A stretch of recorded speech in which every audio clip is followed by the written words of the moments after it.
Hi, Lorna. Now, we're going to start out today with Syria because, according to an article in the New York Times, the CIA is helping to arm Syrian rebels. Absolutely. This came out on the New York Times website yesterday. It's on the front page of the International Herald Tribune today. Now, this is according to U.S. officials and Arab intelligence officers.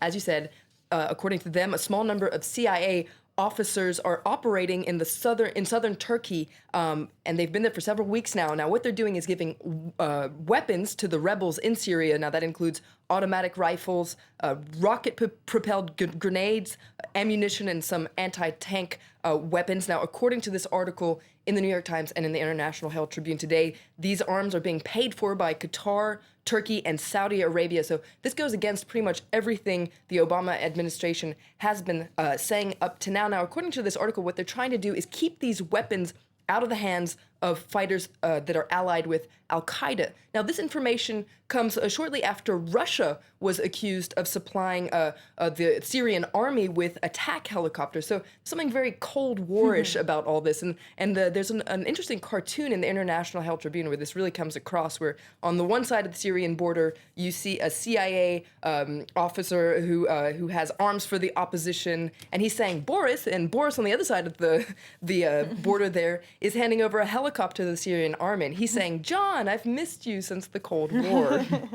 Return to the fray. Well, Gulf News is also analysing those relationships between the West and Russia and how they're all sort of playing out in Syria. Absolutely. These relations are playing out in Syria, according to this article in Gulf News. What's happening in Syria is, of course, of great importance on a human and geopolitical scale, but also on this wider issue of relations between the West and Russia. There's a really great quote in this article in Gulf News that says that the arguments between the West and Russia over what to do in Syria resemble the old proverb of two bald men arguing over a comb. In truth, neither side knows what to do.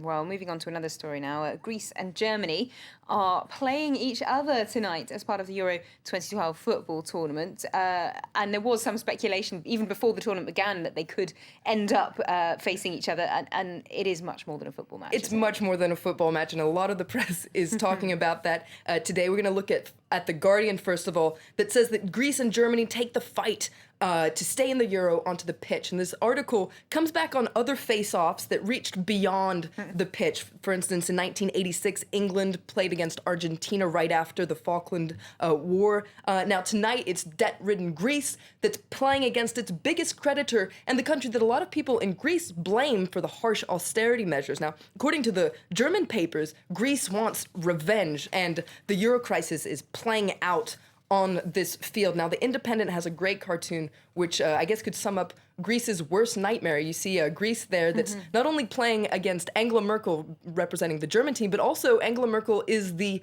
referee for this game, and the ball that they're playing with is the Euro. Now, there's another interesting article in the Independent that calls it the real Euro stress test, this match, and it looks at Germans who are living in Greece and Greeks that are living in Germany and how they're going to live this match. Now, it seems like German citizens living in Greece are going to keep quite a low profile, while the Greeks that live in Germany say they feel slightly awkward because Greeks are the fourth largest immigrant group in Germany, but they do hope for some sort of poetic justice, though, that will secure their Greek victory tonight. Well, any tips, Flo? You don't know? I don't know. Well, it's a game of two halves. We'll see. Okay, but the Rio Plus 20 Earth Summit coming to an end today, and that's on the front page of the China Daily. Yeah, China Daily. According to Chinese Prime Minister yesterday, he addressed the conference, and he said that China would take a more active role in promoting sustainable development. Now, this can come as quite a surprise given China's track record of on environmental issues. A lot of people have accused China of putting their economic development way ahead of environmental concerns. Now, he also said that at this summit that China would try to work more closely with India and cooperate on these environmental issues. So it's an interesting development for China. Okay, well, thanks very much indeed, Florence, for having a quick look at the international newspapers for us. Let's get a quick reminder now of our headlines this hour here on France.